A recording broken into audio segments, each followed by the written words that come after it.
Let's be clear.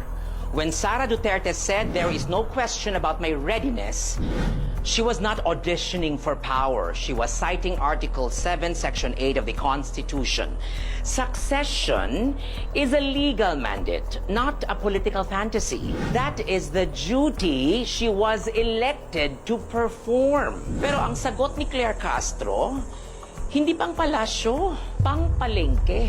Because the moment she invoked Mary Grace Piatos, the conversation dropped from constitutional reasoning to cheap sound bites. And let's get this straight. Mary Grace Piatos was a COA-permitted code name used to protect an intelligence identity in confidential fund audits.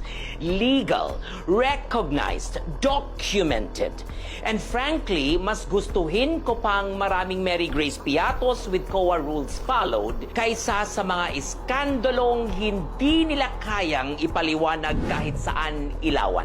Like the BIR's overassessed LOAs, abusive, arbitrary, and weaponized against small taxpayers, while the big players walk away untouched. LOA fishing expeditions, not lawful audits.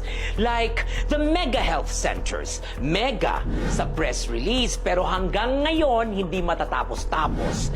Billions allocated, communities still waiting.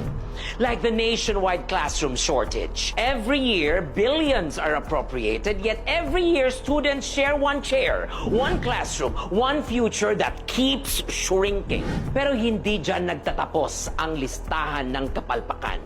Mayroon pa tayong flood control scandal. Billions poured into DPWH channels, yet Cebu, Luzon, Visayas, Mindanao, all drowned in preventable floods. Ghost projects, ghost contractors, and a budget trail na kahit forensic accountants nahihirapan sundan.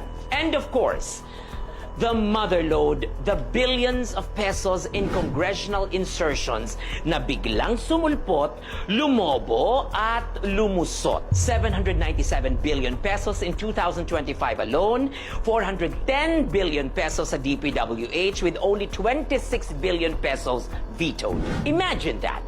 Almost $500 billion rubber stamped into public works while bridges, roads, canals, and flood control outputs remain non-existent on the ground. Kaya kung papipiliin mo ako, a dozen Mary Grace Piatos na justified, documented, and COA compliant, o isang administrasyon puno ng ghost projects, corrupt insertions, unfinished health centers, abusive tax enforcements, and flood control anomalies, the choice is obvious. The real scandal is not the code name.